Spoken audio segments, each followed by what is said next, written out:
Добрый вечер, уважаемые товарищи.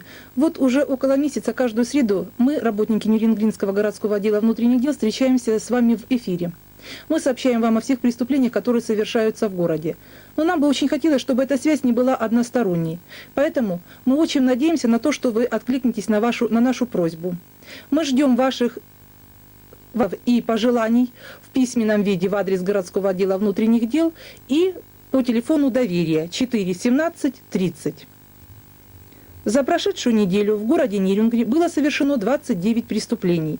Из них 22 кражи личного имущества на общую сумму более 15 тысяч.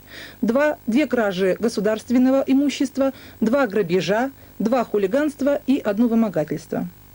А также поступили сообщения железнодорожной станции «Беркакит» о том, что при приемке вагонов с товарами 14 января этого года была обнаружена недостача болгарских сигарет различных наименований на общую сумму 1371 рубль, а также обнаружена недостача одного места с обувью. Ущерб устанавливается.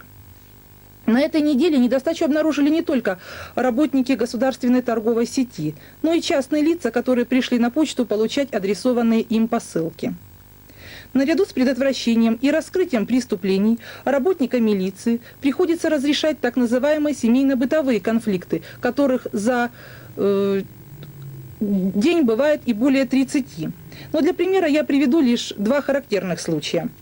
11 января гражданин Бирюков в присутствии детей избил свою жену, угрожая ей при этом ножом. 14 января гражданин Панасенко также в присутствии детей душил свою бывшую жену, угрожая ей при этом расправой.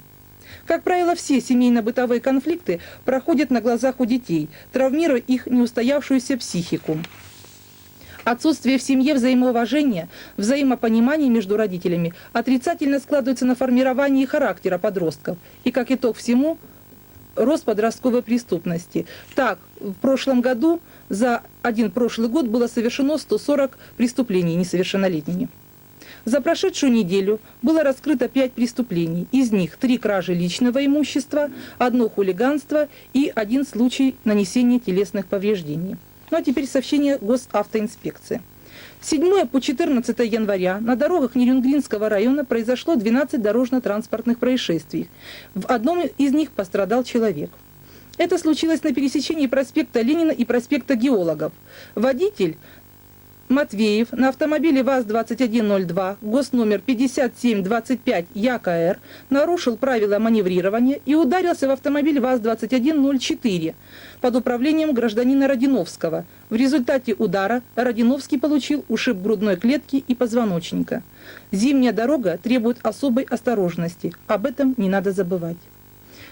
Сегодня в нашей сводке мы затронули работу почти всех служб нашего городского отдела внутренних дел. Ну а о работе отдела борьбы с хищениями государственной собственности расскажет начальник отдела Серебряков Петр Павлович.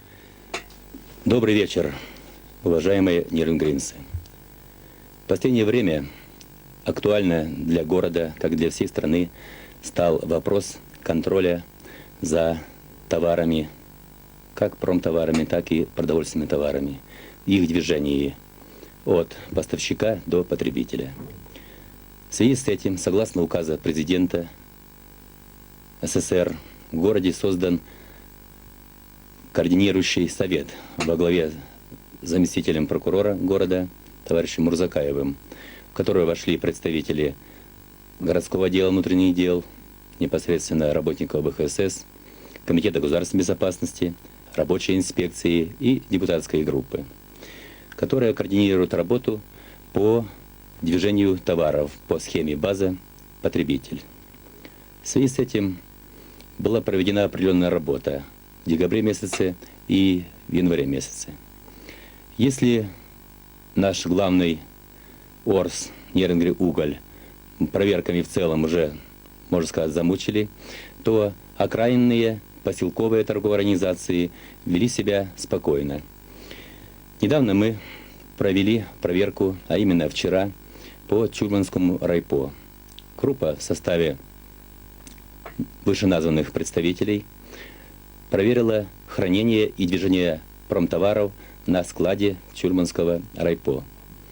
При проверке обнаружено у заведующего склада гражданки Ивахненко Нины Яковлевны большая сумма денег, вырученная ею за проданный товар со склада или отписанными без фактурками от поставщиков уже заранее. Сумма в 21 тысяча рублей находились на складе. Это, безусловно, требует длительной проверки, и отдел АБХСС приложит все усилия для того, чтобы все товары, которые реализованы и не успели быть сданы в магазин за вырученные деньги, что будет поставлены точки над всеми «и». И лица, причастные к этому, а здесь не только одна заведующая складом, вы понимаете, что она не могла все это сделать. Безусловно, есть вышестоящие и руководящие, которые всем этим занимались. Возбуждено уголовное дело, ведется расследование. В ближайшее время будут проведены проверки и по всем остальным торговым организациям нашего города. Вот и все пока, о чем я хотел вам сказать. О ходе следствия по данному вопросу вы будете информированы. Всего доброго вам, до свидания. Сказанного сотрудниками городдела, редакция «Интеграл» ставит вас в известность, что в понедельник, то есть 14 января, находясь на съемках в поселке Чульман, из редакционной машины ВАЗ-2109, разбив стекло, была похищена камера Panasonic 9.